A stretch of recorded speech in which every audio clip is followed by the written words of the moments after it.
Sifa zetu. Tunaenda kumwambia Bwana, unaweza, unaweza, Mungu wa mbingu, wewe unaweza. Amekuwezea wiki mzima.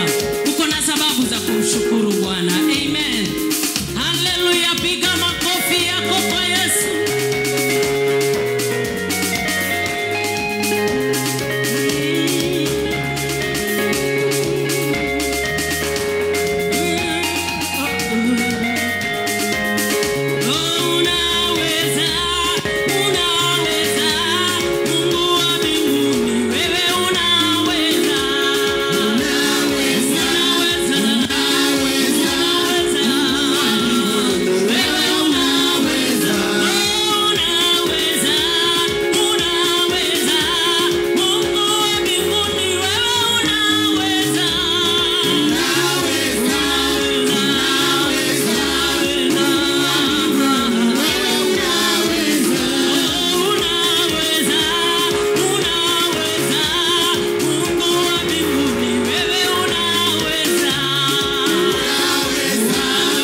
wanakuja katika nyumba. Just go before the Lord.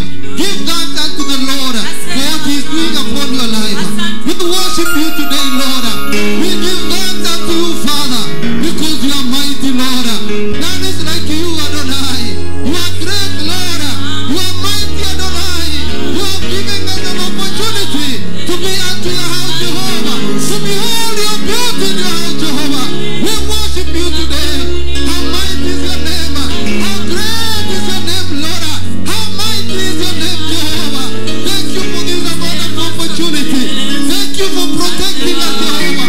Thank you for giving us, Lord, energy and power to come to worship you today. Thank you because you're mighty. Tunakushukuru maana unastahili. Bwana, sifa zote na utukufu Baba zikakurudi. Umetulinda Mungu wa ajabu. Umekuwa Bwana msaada wetu, na umekuwa Bwana kimbilio letu. Ndipo tunasema ni asante. Umelinda jamii zetu, umelinda kazi zetu, umelinda biashara zetu. Tumekuja mbele zako kushukuru kwa upendo wako na rehema zako. Baba, wengine Bwana wameaga dunia, sisi bado tungali hai, tunasema ni asante. Wengine Bwana wamepata ajali barabarani, sisi Bwana umetuongoza katika safari zote, na ndipo tunasema ni asante. Hata janga la corona Baba limekuwepo, limeangamiza wengi na kufanya wengi wakawe kwenye shida, lakini sisi Baba umetulinda, tunasema ni asante. Baba, ni asante Mungu wetu. Zidi kuinuliwa na kupewa sifa, kwa maana hakuna Mungu mwingine kama wewe. Na ni katika jina lako takatifu tunaomba na hata kushukuru. Amen. Tumshangilie Bwana vizuri. Tumshangilie vizuri. Hallelujah. Thank you, praise and worship. Thank you. Kanisa, naomba tuketi. Tunashukuru Bwana kwa upendo wake na rehema zake. Wakati anazidi kutuongoza na kutulinda, na tumezidi kuona mkono wa Bwana ukiwa pamoja nasi. Nashukuru kwa sababu ya maneno kitabu cha Ibrania sura ya 10 mstari wa 23. Lakini ukipata nafasi soma kuanzia sura ya 10 kuanzia pale mstari wa kwanza, na utaona kuna mambo ya muhimu sana maandiko yananena. Yanaongea kuhusiana na kuhani mkuu.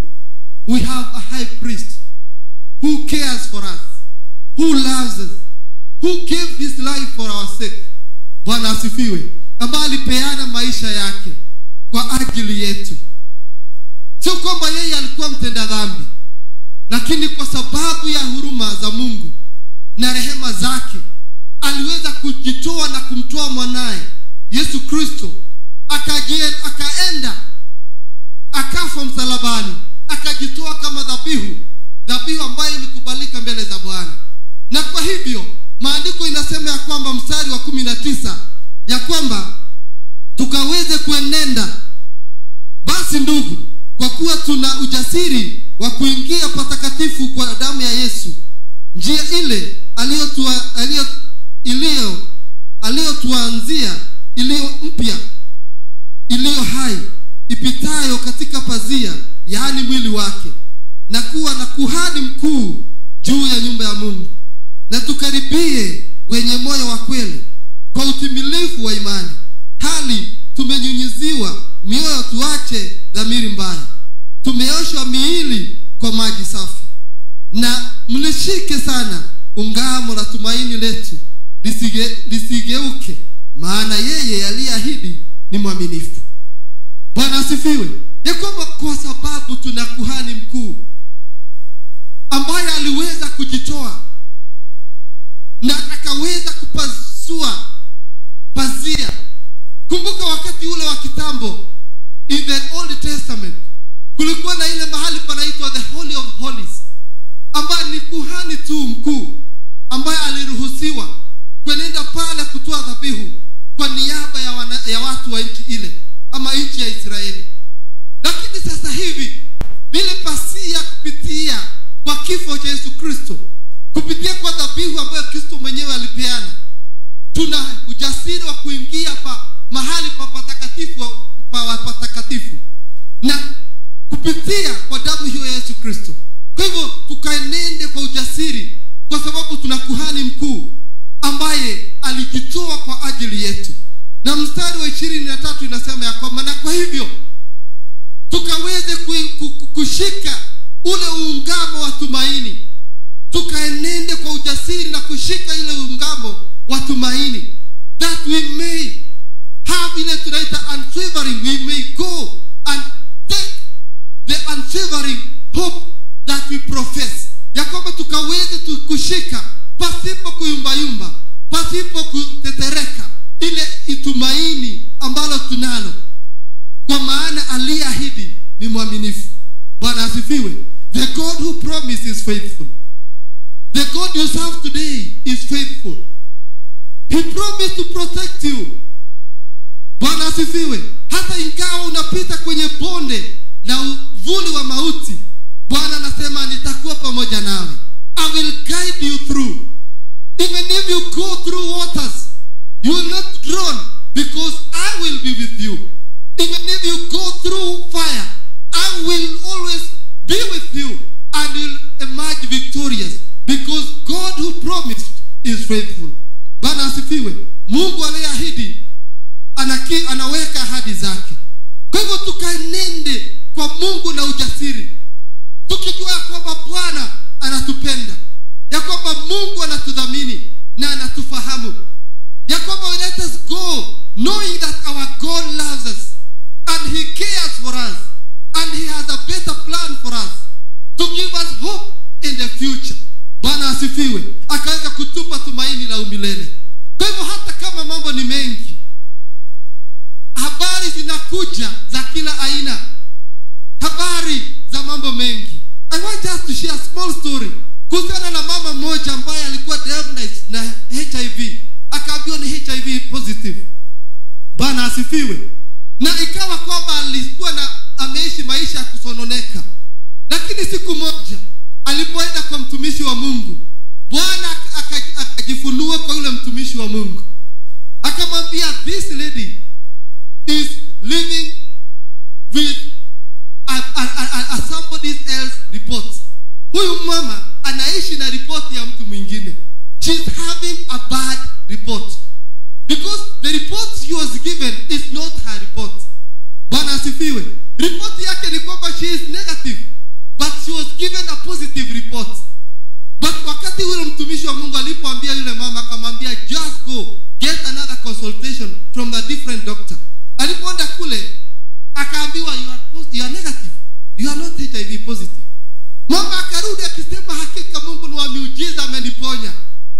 Mtumishi wa Mungu akamwambia, yes, God is a healer, yes I believe, but the issue is here at hand. Sio kwamba ulikuwa positive, no, from the beginning you are negative, you only had a bad report. Bwana asifiwe. So I want to tell you, which report do you believe? Do you believe the report of God, or do you believe the report of men? The report of men may say you may not go through this situation, but God says you are my son, you will be able to be a victor in every situation that you go through. Bwana asifiwe. The men report wanasema uchumi wa Kenya unaangamia. Bwana asifiwe. Mungu anasema you will become prosperous. Bwana asifiwe. The report ya health ministry natuikatai. It is good to follow instructions. It is good to obey. Bwana asifiwe. It is for your sake and for my sake. Lakini report inasema mambo ni mabaya, Naivasha ni kubaya. Nakuru County is becoming the second, and in very short time wanasema it will overtake Nairobi. Bwana asifiwe. Which report do you believe? God says even though kutakuwa hivyo, but God will protect you. Bwana asifiwe. God will take you through. So nataka kusema ya kwamba tusiweze kukata tamaa, tusiweze kuvunjika moyo, tusiweze kuachilia ile tumaini ambalo tunalo, maana aliyeahidi ni mwaminifu. Bwana asifiwe. The God who promised is faithful. I made room for two, you and I, Jesus Christ.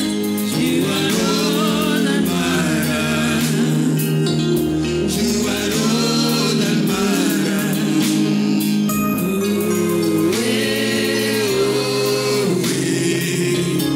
You are all that matters.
wewe watosha.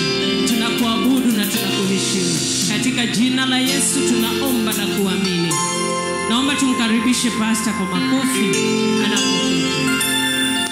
Kuna jambo wakati wa pandemic niliongea katika devotions kidogo, na leo kasikia Bwana akiniweka katika moyo wangu tukaweze kushiriki pia pamoja neno hilo. I think ilikuwa mwezi wa 3 mwezi wa 4 huko.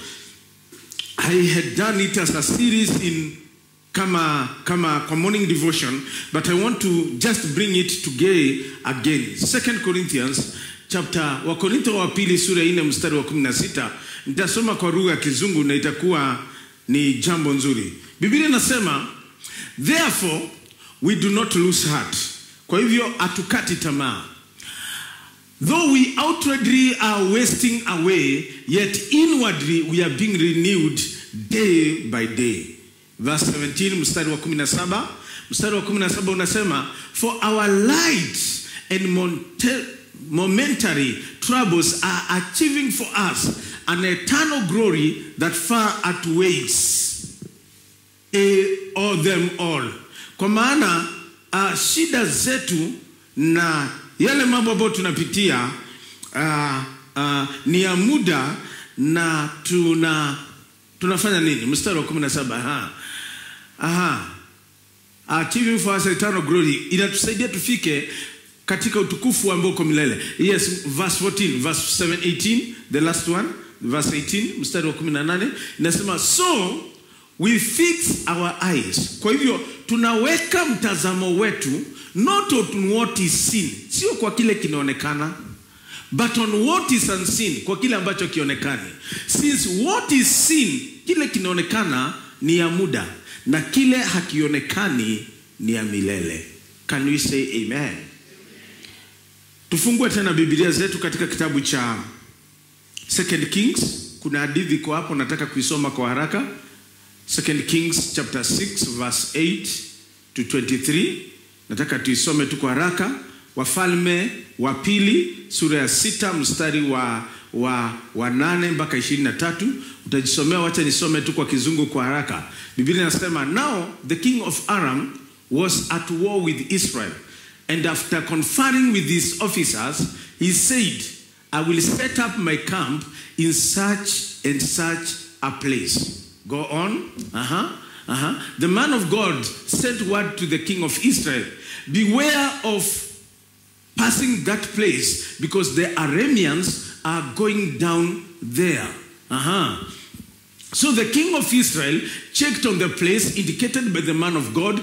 Time and again Elisha warned the king, so that he was on his guard in such places. Let's move on.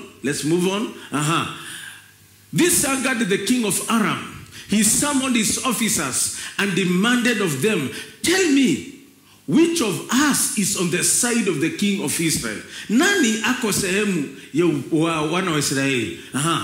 Yes, none of us, my lord, the king said. One of his officers, but Elisha the prophet, who is in Israel, tells the king of Israel the very words you speak in your bedroom. Move on. Go find out where he is. And the king ordered, so I can send men and capture him. The report came back, he is in Dothan. Mstari wa 14. Then he sent horses and chariots and a strong force there. They went by night and surrounded the city. Mstari wa 15. When the servant of the man of God got up and went out early the next morning, an army with horses and chariots had surrounded the city. Oh no, my lord, what shall we do? The servant asked. Mstari wa 16. Don't be afraid, the prophet answered. Those who are with us are more than those who are with them. Mstari wa 17. And Elisha prayed, open his eyes, Lord, so that he may see. Then the Lord opened the servant's eyes, and he looked and saw the hill full of horses and chariots of fire all around Elisha. Verse 19. Verse 18, yes. As the enemy came down toward him, Elisha prayed to the Lord, strike him, this army, with blindness. So he struck them with blindness, as Elisha had asked. Mstari wa 19. Elisha told them, this is not the road, and this is not the city. Follow me, and I will lead you to the man you are looking for. And he led them to Samaria. Verse 20. After they entered the city, Elisha said, Lord, open the eyes of these men so they can see. Then the Lord opened their eyes, and they looked, and they were, and here and there they were inside Samaria. Mstari wa 21 tukimalizia. When the king of Israel saw them, he asked Elisha, shall I kill them, my father? Shall I kill them? Verse 22. Do not kill them, he answered. Would you kill those you have captured with your own sword or bow? Set food and water before them, so that they may eat and drink and then go back to their master. Mstari wa 23 na wa mwisho. So he prayed, he prepared a great feast for them, and after they had finished eating and drinking, he sent them away, and they returned to their master. So the bands from Aram stopped raiding Israel's territory. Can we say amen? Wacha nituombe. Bwana, ni asante kwa neno hili. Ninaomba ufungue macho yetu, mioyo yetu, tupokee neno hili na utukufu wako ukaweze kuonekana. Kwa dakika chache ambacho tutasikiza neno hili, ninavunja kila mipango ya shetani. Ninavunja kila makusudi ya ule mwovu, na kutangaza wema wako na fadhili zako juu ya watu wako asubuhi ya leo. Katika jina la Yesu nimeomba na kuamini. Tusemeni amen. Asubuhi ya leo kwa muda mfupi nataka kuongea kuhusu kuona kile ambacho hakionekani. Seeing the unseen. Kuona kile ambacho watu wengine hawaoni. Bwana wetu asifiwe. Wakati mwingi tunaogopeshwa. We are under fear. Kama saa hizi ile uoga iko katika ulimwengu mzima, ni ya ugonjwa ambao huonekani na macho. Ni vita ambazo hazionekani na macho. Corona haionekani na macho. Atuone inakuja katika maisha yako, inakuja katika jamii yako, haionekani. Na hakuna vita mbaya kama vita ya kile ambacho uoni. Amen. Na leo nataka tu kuongea na kusema ya kuwa watu wengi wanaogopa ni kwa sababu hawajui kile kiko nyuma yao. Kile kiko nyuma yao. Na ndio Biblia inasema katika kitabu cha Wakorintho wa pili, mahali tulisoma sura ya 4 mstari wa 18, inasema wekeni mtazamo wenu. So fix our eyes, tusiviangalie vinavyoonekana, bali visivyoonekana.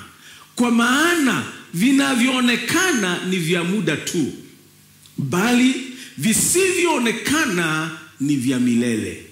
Bwana wetu asifiwe. Tusiongozwe kama Wakristo na vitu vinavyoonekana. Vitu vinavyoonekana ni vya muda. Mtu anataka kujua kuanzia leo kesho itakuwa namna gani. Hata watu wanaenda kwa waganga ili waambiwe kesho kutwa. Wanataka kujua. Nataka kujua maisha yangu itaenda gani. Nikikuja hapa niseme mimi ni mhubiri wa kuambia watu vile maisha yao itakuwa, ninakwambia kanisa itakuwa kidogo. Kwa maana watu wanatamani kujua kesho itakuwa namna gani. Lakini Mungu ni Mungu ambaye anapenda kutembea na vitu visivyoonekana. Mungu ni Mungu wa siri. God is a God of secret. Mungu ni Mungu wa siri, hataki kukuonyesha kila kitu, anataka akuongoze hatua mpaka hatua nyingine na usione kile kinachoendelea. Kwa maana yeye kwanza, Mungu mwenyewe haonekani. He is invisible. You cannot see God, but he is there. Bwana yetu asifiwe. Na kwa hivyo kazi zake nyingi na zile ambazo zinalete maana na nguvu katika maisha ya wanadamu ni vitu ambavyo havionekani. Haleluya. Na ndipo ndugu wetu anasema tusiziangalie vitu vinavyoonekana, tuangalie vitu visivyoonekana, kwa maana hizo ni za milele. Tunataka kutembea na tukijua tunaenda wapi. Tunataka tuwe na plans, tunataka tuwe na mambo kadhaa, na ni vizuri. Lakini wakati mwingine ni vizuri kujua ya kuwa we are dealing with a God who is invisible. Bwana yetu asifiwe. Na mambo mengine atafanya hauyaoni, lakini kumbe anafanya. Sio lazima uone kila kitu Mungu anafanya katika maisha yako, lakini utaona matunda yake, utaona mazao yake ndani ya maisha yako katika jina la Yesu. Haleluya. Hadithi hii ambayo tumesoma inaongea kuhusu vitu ambavyo vionekani.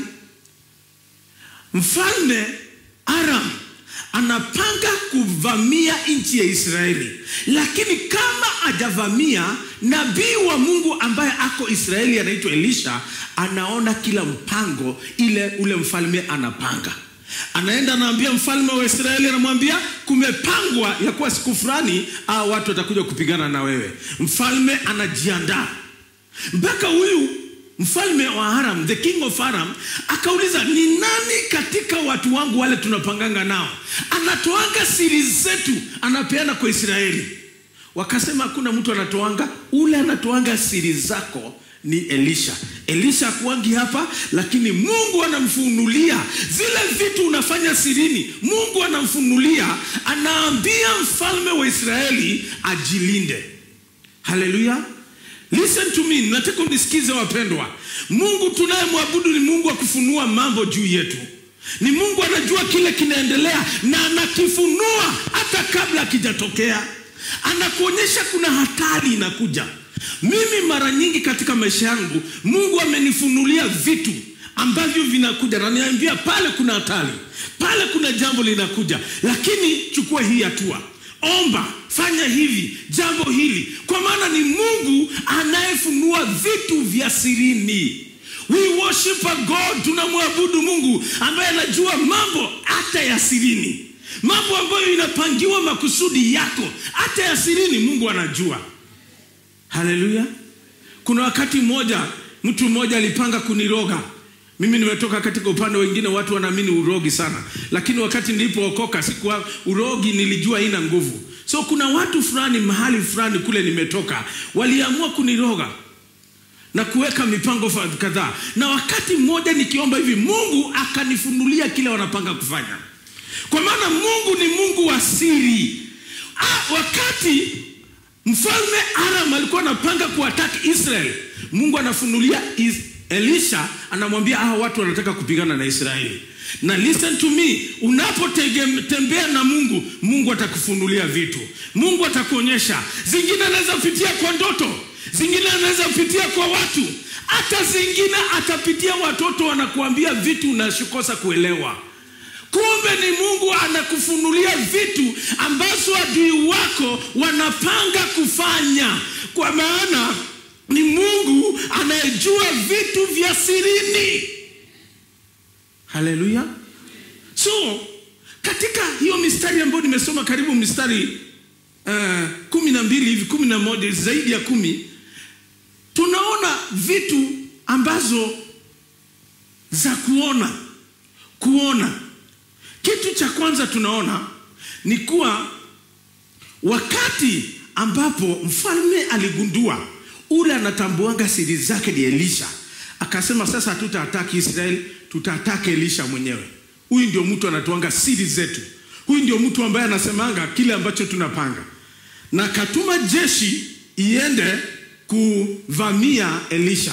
Elisha alikuwa na mtumishi wake, alikuwa anaitwa Gehazi. Gehazi asubuhi moja akaamuka kwa nyumba yake kuangalia, akaona jeshi kubwa limekuja kuwavamia.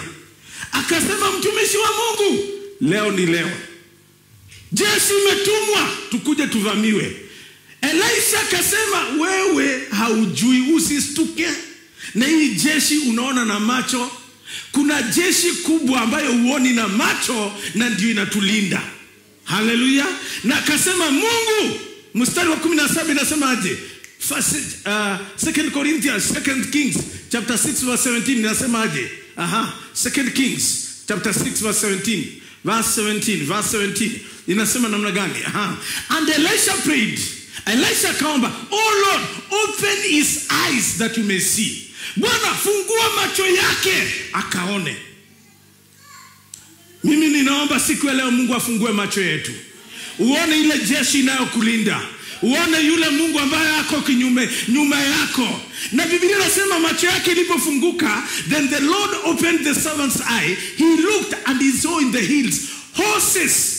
Alipoangalia akaona farasi, akaona wanajeshi, malaika wamekuja kulinda Elisha kinyume ya wale walikuwa wamekuja kumpigania.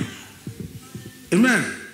So kitu cha kwanza tunastahili kujua ni kuwa Mkristo, jua ya kuwa unahitaji kufunguka macho yako uone kile Mungu anafanya ndani ya maisha yako.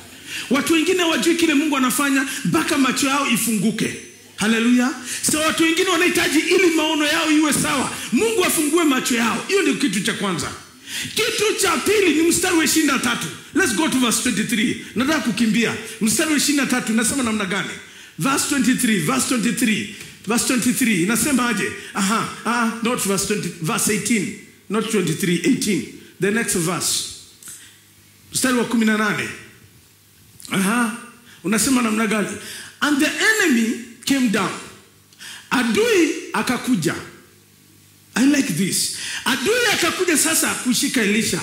Na Elisha akaomba ombi la pili. Kuna ombi tatu powerful katika hii mistari. Ombi la kwanza iko mstari wa 17, ambayo inaombea watakatifu waone kile Mungu anafanya.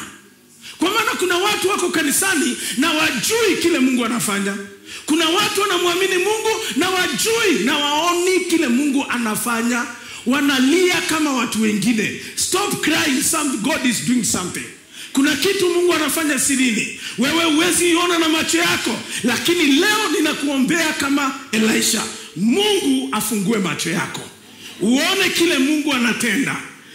Elisha akaomba ombi la pili.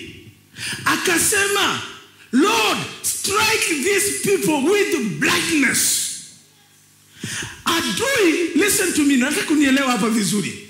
Adui anapokuja, kuna vitu astahili kuona ikiendelea katika maisha yako. There is a process that God takes his people. Kuna hatua Mungu anapelekanga watu. Kuna maono Mungu anapelekanga hatua moja hatua ingine. Sio kila mtu anastahili kuona hiyo process. Sio kila mtu. Unanisikiza jamani? Kwa maana kuna wengine wataona waue maono yako. Kuna wengine wataona waharibu kabla haijafika. Kabla maono haijafika, kabla kile Mungu anachopanga kufanya kifike, ni lazima macho fulani ifungwe. Na kwa hivyo Elisha akasema, funga macho ya hii jeshi. Wakati mwingine unastahili kuomba adui wako afungwe macho wasione kile kinaendelea. Haleluya. Na ya tatu, maombi ya tatu ya maana. Let's go to verse 19. Baada ya wale adui kufungwa macho yao, walipelekwa katika Samaria kwa mfalme. Kumbe hawakujua wanaenda wapi. Walitaka kuattack Elisha. Wakafungwa macho, wakapelekwa kwa mfalme wa Samaria.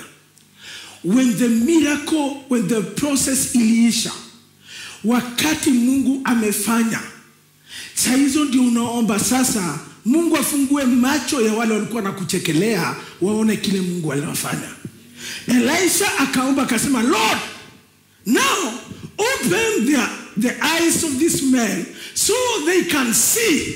Fungua macho yao sasa waone. Nakuja kukuambia katika jina la Yesu, watu wanastahili kuona ile muujiza Mungu ametenda. Lakini wakati Mungu anatenda huo muujiza, macho yao inastahili kufungwa. Kwa maana kuna wengine wanaweza ua maono yako. Kuna wengine wanaweza ua kile ambacho Mungu anafanya. Hiyo ni wakati wa kuambia macho yao ifungwe. Na baada ya muujiza kutendeka, unaambia Mungu sasa, fungua kila mtu aone kile umetenda. Na wanaanza kushangilia kwa kile Mungu anafanya. Kuna vitu vitatu vinatoka katika hadithi hii ambavyo vionekani lakini zinaandamana na watu wa Mungu. 3 things that are not seen but they will go together with God's people. Vitu vitatu havionekani lakini vinaandamana na watu wa Mungu. Kitu cha kwanza ambacho hakionekani lakini kiko na watu wa Mungu ni ile tunasema God's presence, uwepo wa Bwana. Uwepo wa Bwana hauonekani na macho, lakini uwepo wa Bwana unaandamana na watu wa Mungu. Psalms 139 verse 7 to 8. Biblia inasema namna gani? Where can I go from your spirit? Where can I flee from your presence? Uwepo wa Bwana uko na watu na huwezi toroka uwepo wa Bwana. Hauwezi jificha nguvu za Bwana. Kitu moja ambacho kinaandamana na watu wa Mungu na kionekani na macho ya kawaida ni uwepo wa Bwana. Mungu aliahidi katika Mathayo 28 mstari wa 20 akasema namna gani? Mathayo akasema, I am with you always, even at the end of the age.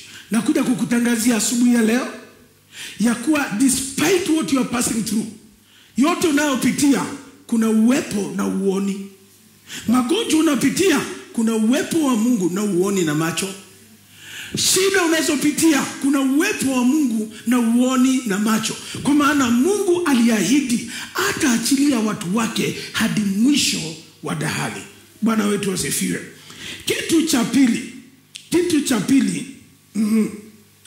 cha pili ambacho Bwana ameachilia kwa watu wake lakini hakionekani na macho na iko katika hii hadithi, sitaenda ndani, ni God's protection. One is God's presence, uwepo wa Bwana. Wa pili ni ulinzi wa Mungu. God knows how to protect his people. Mungu anajua kulinda watu wake. Biblia inasema katika Zaburi 34 mstari wa 7, the angel of the Lord encamps around those who fear him and he delivers them. Malaika wa Bwana wanazunguka wale wanaomwogopa Mungu na anawakomboa. Hallelujah. Bwana asifiwe. So malaika wa Mungu, the angel of the Lord protects. The angel of the Lord, tunaweza kosa kuona malaika lakini Mungu analinda watu wake. Nimekuwa na incidents kadhaa katika maisha yangu ambayo inaoneshana ya kuwa Mungu uprotect watu wake. Watu wananipanga kuniua lakini Mungu anakuja kwa njia zake na kwa kutumia malaika wake wananilinda. Hatutaona hao malaika, tunaweza kosa kuona na macho, lakini Mungu anaachilia hao malaika wanalinda watu wake. Kuna kanisa moja upande wa Nyahururu, I think nishapeana hii hadithi, walikuja kunyang'anywa plot yao na wanasiasa ya kanisa na walikuwa wamenunua vizuri. Na pastor akaomba, akasema, Bwana tetea, sisi tunaweza kosa kujua wanasiasa lakini tetea kanisa lako. Wakati askari walitumwa asubuhi ya Sunday kukuja kufunga kanisa, walikuta malaika. Naturally waliona malaika wamesimama kanisani hivi na upanga. Kwa maana Mungu alituma malaika wake kulinda watu wake. Listen to me this morning. God protects his people. Unaweza kosa kuona lakini Mungu hulinda watu wake. Biblia inasemaje katika kitabu cha Mathayo 26 mstari wa 53. Hii ni wakati ambapo Yesu alikuja kushikwa na Peter akatoa upanga, alitaka kuprotect Yesu. Yesu akamwambia Petero, rudisha upanga wako. I don't need your protection. Verse 53 anasema namna gani? Do you think I cannot call on my Father Sitaji ulizi wako, unafikiria siwezi muita baba yangu, and he will at once put at my disposal more than 12 legions of angels. Mungu anaweza lete jeshi, kikosi cha jeshi 12 kunilinda. There is a legion of angels that protect the people of God. Kuna kikosi cha majeshi wa malaika ambao wanakujanga kulinda watu wa Mungu. 12 legions of the angels, kwa wale wasomi ambao wanajua hali ya vita, is compared to 72,000 army. 72. So Yesu aliambia Peter, upanga yako ni moja. Mimi nikiita Mungu atalete 72,000 soldiers wanilinde. President analindiwa na karibu 30 soldiers. Wewe unalindwa na 72,000 soldiers. Who is more important? Ni vile hauwaoni na nini? Na macho. Bwana yetu asifiwe. May God open your eyes. You see the protection that is around you in Jesus' name. Mungu analinda watu wake na anajua kulinda. Hautafunza Mungu kulinda watu wake, anajua kulinda watu wake. Salimia jirani yako na mikono hivi, mwambie haleluya, haleluya. Nimelindwa, mwambie nimelindwa na jeshi ya watu 72,000. Bwana wetu asifiwe. We are protected in Jesus' name. Ukiona tukitembea hapa usifikirie ni sisi peke yetu. Tumelindwa. Hauwezi tuguza. We are protected. Tuna army ya malaika wa mbinguni ambao wanatulinda. Jambo la tatu na la mwisho ambalo halionekani na ninaandamana na watu wa Mungu ni God's provision. Bwana yetu asifiwe. Mungu anajua kupeana kwa watu wake. Anapeana hata watu waoni. God knows. Na katika provision kuna vitu viwili. Kuna plan za Mungu ambazo anajua kesho mtu wangu atakula nini? Kesho kutwa nitamfanyia nini? Kesho nyingine nitamfanyia nini? Hallelujah. Biblia inasema Proverbs 19 verse 21. You can make plans, but the Lord's purpose will prevail. Unaweza kuwa na mipango yako. Useme baada ya mwaka moja ninataka kununua viti. Baada ya mwaka 2 ninataka kuoa. Baada ya miaka 10 ninataka kufanya kitu fulani. Hiyo ni mipango yako. Ile itafaulu ni mipango ya Mungu, sio yako. Bwana yetu asifiwe. Mimi wakati nilitoka college nilikuwa na mipango yangu. Na nikasema nataka nifanye namna hii. Nilijua Mungu ananiita katika huduma, na baada ya kumfanya hii na hii na hii ndio nitaingia kwa huduma. Mungu akasema weka hiyo mipango yako kando. Akaweka yake. Bwana yetu asifiwe. Mungu ana mipango kuhusu sisi, kila mtu. Na ndio Biblia inasema katika kitabu cha Mathayo 6 verse 33 inasema, tafuteni kwanza ufalme wa mbinguni. Msitafute mali ya ulimwengu, mtafute kwanza ufalme wa nini? Na hizi vitu vingine vitaongezewa. Chakula, mali, nini mtaongezewa. Bwana yetu asifiwe. Seek first the kingdom of God. Na kitu kingine ni kuwa vile mimi nitaongezewa sio vile ule mwingine ataongezewa. We are different. My grace is different. Neema yangu ni tofauti. Nikitafuta Bwana mimi naweza ongezewa gari, na wewe ukitafuta Bwana unaweza ongezewa pikipiki, na mwingine akitafuta Bwana anaweza ongezewa plot. Kila mtu ako na neema tofauti. We cannot be the same. Hatuwezi kuwa kitu kimoja. But the most important thing ambayo kila mtu anastahili kufanya ni kutafuta uso wa Bwana. When we seek the kingdom of God, God has a plan for us. Mungu anajua kile ambacho tutakula. Next year, nikuulize swali. Next year January 5 utakula nini? You don't know. You don't know. But God knows. Hallelujah. Mungu anajua. Hiyo next next year January 5 utakuwa wapi? You don't know. Mungu anajua. Because God has a plan for us. We cannot see the plan, but he has a plan for us. Kuna vitu ambavyo vionekani. Na asubuhi ya leo Mungu amenituma na neno moja. Kwa wale watu ambao wanastuka na vitu ambavyo wanapitia, listen to me. Usistuke, don't be afraid. Just like the way Elijah said, don't be afraid. Don't be afraid. Kwa maisha yako, don't be afraid. Kwa watoto wako, don't be afraid. Kwa kazi yako, don't be afraid. God has a plan. You may not see it, but he has it in Jesus' name. In the right time, wakati unaofaa, atakuonyesha mipango yake na utastuka kile ambacho amekufanyia. Kuna vitu ambavyo vionekani, lakini zinafanya kazi. Uwepo wa Bwana unaandamana na wale wanamtafuta. Ulinzi wa Bwana unaandamana na wale wanamtafuta. Na kupeanwa kwa Bwana pia kunaandamana na wale wanaomtafuta. Hello? Bwana wetu asifiwe. We may want to see everything. Mwanadamu anataka kuona. But this morning I've come to tell you, you don't need to see. Trust in God. Believe in God. Muamini Bwana asubuhi ya leo. Kwa sababu ya maisha yako, muamini Bwana.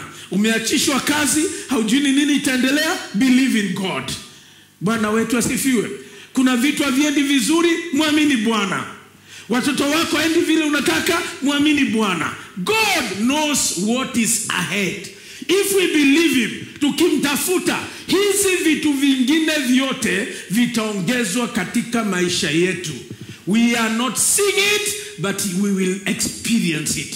Sio lazima tuione, lakini tutaiona matunda katika maisha yetu. Can somebody say amen? Naomba tusimame tuweze kuomba. Tusimame. Let's stand and pray. I want us to make a prayer like that of Elisha. Second Kings chapter 6 verse 17. Wafalme wa pili sura ya 6 mstari wa 17. Nataka tuombe hilo ombi. Bwana, fungua macho yangu nione. Nione vitu ziko silini. Things that other people are not seeing, that I may see. Mungu akaomba akasema, Lord, mstari wa 17 verse 17. Open his eyes, O Lord, so that he may see. We may be tunakuja kanisani lakini hatuoni kile ambacho Mungu anafanya. Wengine tumejawa na uoga. Wengine tumeshikwa na uoga. We have been captured by fear. Tunafikiria mambo inaharibika. Things are not going the way we want them to go. May God open your eyes in Jesus' name. That is my prayer I'm making for you this day. Hiyo ndio maombi ninakuombea siku ya leo. Mungu afungue macho yako, uone kile anafanya, sio uone kile ambacho shetani anafanya. Just lift up your hand before God. Lord, we worship you. We honor you. Open our eyes. Fungua macho yetu Bwana. Wakati mwingine tumejawa na uoga. Wakati mwingine tunastuka kwa sababu ya vile vitu vinavyoendelea. Lakini leo tunaomba Roho wa Bwana tufungue macho yetu tukaone. Wengine tunaona biashara zetu haziendi vizuri. Open our eyes, oh Lord. We may see what you are doing. Kile unachofanya silini tukakione. Kile unachotenda silini ambacho watu wengine waoni. Father, we may see it in Jesus' name. Open the eyes of this church. Fungua macho ya kanisa hili. Fungua macho ya wamama. Fungua macho ya vijana. Fungua macho ya wazee. Fungua macho ya watoto. That they may see that which you are doing in Jesus' name. Nashukuru. Inua mkono wako. I want to pray for you. I feel the Spirit of the Lord. Roho Bwana, kuna watu wamejawa na uoga. Haujui ni nini kinaendelea katika maisha yako. Ninaomba Bwana afungue macho yako siku ya leo. Uone kile Mungu amekupangia mbele yako. Usiwe na uoga. Do not be afraid. Do not be afraid. Do not not be afraid. Usiogope. Bwana, naombea watu wako. Naomba jambo moja, ufungue macho yao. Waone kile umewaandalia mbele yao. Kuna vitu vimetushusha moyo. Kuna vitu vimefanya mioyo yetu inafadhaika na tunajawa na huzuni. Lakini Bwana, ninaomba wakifungua macho yao. Stefano alifungua macho yake, akamwona Yesu amekaa katika kiti cha enzi. Bwana, ninaomba fungua macho ya wapendwa hawa, waone kile kinachotendeka. Wakati alipokuwa anarushiwa mawe, yeye macho yake limtazama Yesu. Wakati shida ziliingia, macho yake limuona Yesu. I pray that we may see Jesus. Ninaomba watu wako wakuone Yesu Bwana, katika kila jambo, katika magonjwa, katika shida zao, katika hali yoyote. May they see you in Jesus' name. Let them see you in Jesus' name. Waone uwepo wako, nguvu zako na kile unachofanya. Bariki wa mama, bariki wazee, bariki vijana hawa. Naweka mikononi mwako. Katika jina la Yesu nimeomba na kubariki watu wako. Can we shout amen? Can we shout amen? May God open your eyes. That is my prayer. May God open your eyes. Wacha kuona shetani ati anavamia jamii yako. May you open your eyes. You may see what other people are not seeing. Uone kile watu wengine hawaoni katika jina la Yesu. Amen. Join us on our social media platforms, Facebook page and YouTube channel as Housing KAG. God bless you.